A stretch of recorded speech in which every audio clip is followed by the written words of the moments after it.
Good morning +1 class. बेटे आज का जो नेक्स्ट टॉपिक हम करेंगे, लास्ट हमने किया था partial covalent character of ionic bond. ये हमने उसमें डिटरमाइन किया था, कैटायन और एनायन बताया था। और कैटायन एनायन बताने के बाद मैंने आपको पोलराइजेशन, पोलराइजेबिलिटी ये मैंने आपको बताया था, पोलराइजिंग पावर मैंने आपको बताया था। तो जो नेक्स्ट टॉपिक आपका आता है बेटे, इस यूनिट का बहुत इंपॉर्टेंट टॉपिक है और लास्ट जो आपने किया है ना, उसी के बेस पे सारा का सारा। तो जो नेक्स्ट आपके पास आती है बेटे, वो आती है VSEPR theory, VSEPR, VSEPR theory. अब बेटा वेस्पर थ्योरी के अकॉर्डिंग जो जैसे देखो ये है क्या, वेस्पर थ्योरी की, वेस्पर की मैं अगर आपको फुल फॉर्म बताऊं तो आपके पास क्या होता है, valence shell electron pair repulsion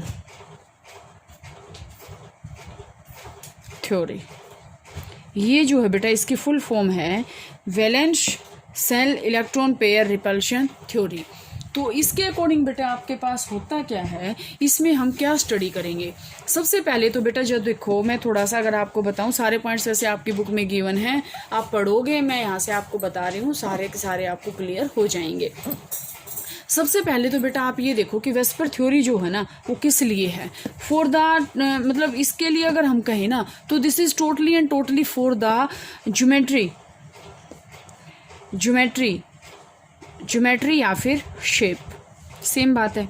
या तो ज्योमेट्री फाइंड आउट करते हैं या फिर हम शेप फाइंड आउट करते हैं किसी भी मॉलिक्यूल्स की, ठीक है। शेप या फिर ज्योमेट्री जो है हम फाइंड आउट करते हैं।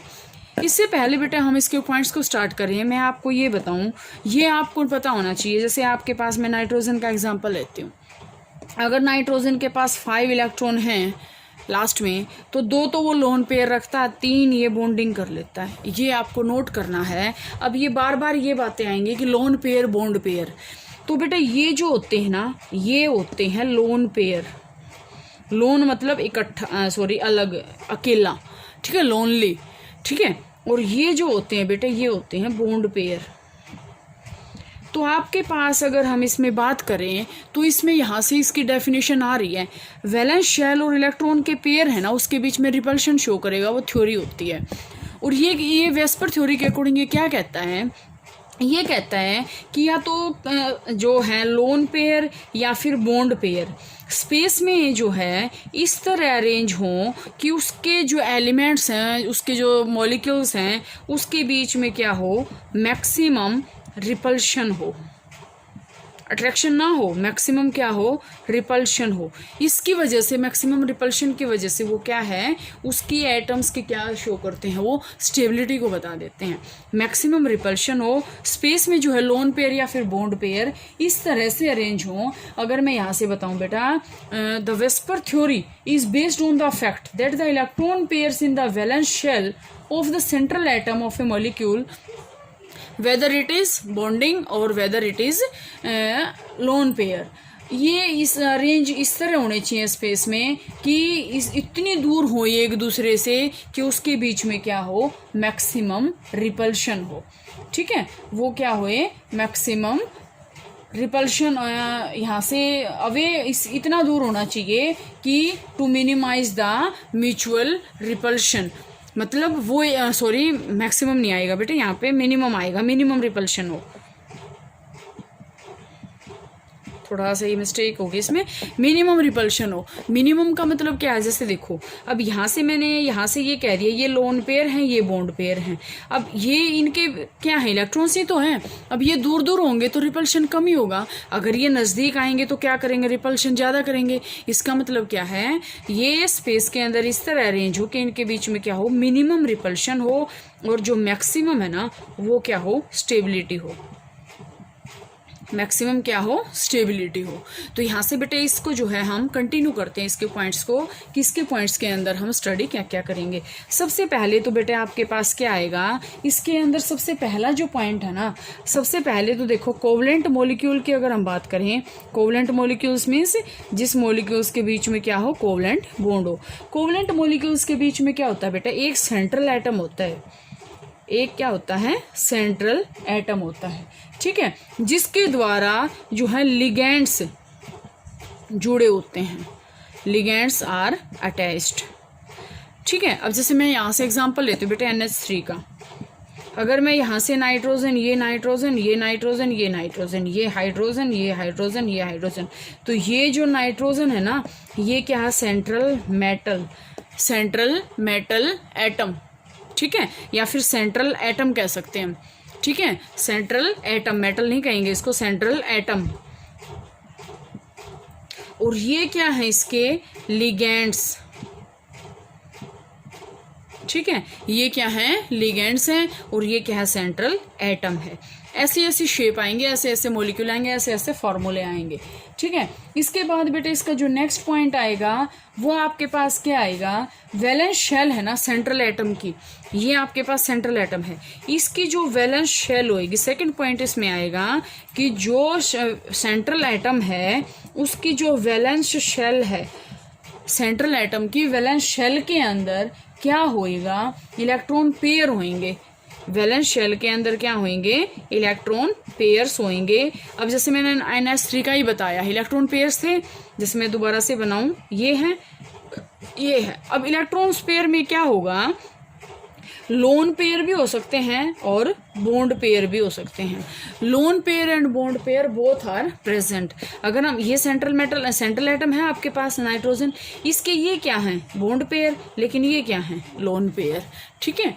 तो सेकंड पॉइंट आपके पास क्या आया कि इसके अंदर लोन पेयर भी होंगे और बॉन्ड पेयर भी प्रेजेंट होंगे, ठीक है। इसके बाद आपके पास क्या आएगा बेटा कि थर्ड पॉइंट, लोन पेयर और बॉन्ड पेयर जो हैं हर एक, अब देखो लोन पेयर का मतलब इलेक्ट्रॉन्स ही तो है, ये इलेक्ट्रॉन्स और इन इलेक्ट्रॉन्स का क्या होगा, अपना इलेक्ट्रॉन क्लाउड होगा, अपना इनका इलेक्ट्रॉन क्लाउड होगा। तो इलेक्ट्रॉन क्लाउड होगा तो बेटा यहाँ से देखो, अब आपके पास इसी का जो है अच्छा पॉइंट है ये कि लोन पेयर का भी और बॉन्ड पेयर का भी अपना अपना इलेक्ट्रॉन क्लाउड होगा। तो इलेक्ट्रॉन क्लाउड होगा तो हम क्या कह सकते हैं कि इसका जो लोन पेयर का इलेक्ट्रॉन क्लाउड होगा ना, वो क्या होगा, स्प्रेड होगा, फैला हुआ होगा, क्योंकि वो तो बिखरा हुआ है, ठीक है। लेकिन जो बॉन्ड पेयर है ना, इसका जो इलेक्ट्रॉनिक क्लाउड है वो क्या होगा, एक सिमेट्रिकल होगा, ठीक है। ये क्या होगा, एक सिमेट्रिकल होगा, स्प्रेड नहीं होगा, और ये क्या होएगा, एक फिक्स होएगा। समझ में आ गया सभी को इतना। इसके बाद इसका अगर नेक्स्ट पॉइंट करते हैं बेटा, इलेक्ट्रॉन पेयर होंगे ना, इलेक्ट्रॉन पेयर क्लाउड होगा हर एक टाइप का, या लोन पेयर का है या फिर बॉन्ड पेयर का है, वो क्या करेंगे, एक दूसरे को रिपेल करेंगे, एक दूसरे को रिपेल करेंगे। तो इसका मतलब क्या हो जाएगा, उनके बीच में मिनिमम रिपल्शन हो जाएगा, क्योंकि वो दूर दूर बैठ जाएंगे जाके, तो रिपेल कैसे करेंगे वो, तो क्या हो जाएगा, उनके बीच में रिपल्शन ज्यादा हो जाएगा, ठीक है, सॉरी कम हो जाएगा, ठीक है। इसके बाद आपके पास जो नेक्स्ट पॉइंट आएगा बेटे, इसमें आपके पास आता है, ये अच्छा पॉइंट है, इसके अंदर क्या नेक्स्ट पॉइंट इसका, इसमें आपके पास आता बेटे जो रिपल्शन होता है ना, order of repulsion, order of repulsion, order of repulsion में हम इसके बारे में क्या स्टडी करेंगे। ऑर्डर ऑफ रिपल्शन इसका होता है बेटा एक फिक्स है, सबसे ज़्यादा जो है लोन पेयर का, ठीक है, सबसे ज़्यादा, और लोन पेयर बॉन्ड पेयर का, ठीक है, और सबसे कम किसका होएगा, बॉन्ड पेयर का, ठीक है। लोन पेयर का सबसे ज़्यादा रिपल्शन होएगा, लोन पेयर बॉन्ड पेयर का उससे कम होएगा, और लोन पेयर बॉन्ड पेयर और बॉन्ड पेयर का सबसे कम होएगा, ठीक है। तो इसके बाद बेटे वेस्पर थ्योरी के बेस पे हम ये फाइंड आउट करेंगे कि इनकी जो शेप है वो कौन से फैक्टर्स पे डिपेंड करती है। सबसे पहले आपके पास फैक्टर आएगा कि नंबर ऑफ इलेक्ट्रॉन पेयर, कितने इलेक्ट्रॉन पेयर हैं उसके ऊपर, ठीक है। इलेक्ट्रॉन पेयर किसका, सेंट्रल एटम के ऊपर, सेंट्रल एटम पे इलेक्ट्रॉन पेयर जो है वो कितने हैं, ये इसके ऊपर डिपेंड करेंगे, ठीक है। सेकंड क्या करेगा, नंबर ऑफ बॉन्ड पेयर, ठीक है, नंबर ऑफ लोन पेयर पे, नंबर ऑफ बॉन्ड पेयर पे, और क्या करेगा, और इसमें sorry electron pair, total electron pair में बॉन्ड पेयर लोन पेयर दोनों आ जाएंगे, ये बॉन्ड पेयर है, और तीसरा क्या पॉइंट है, लोन पेयर, ठीक है। ये पॉइंट्स आपको याद करने हैं, नोट्स बनाने हैं यहाँ तक।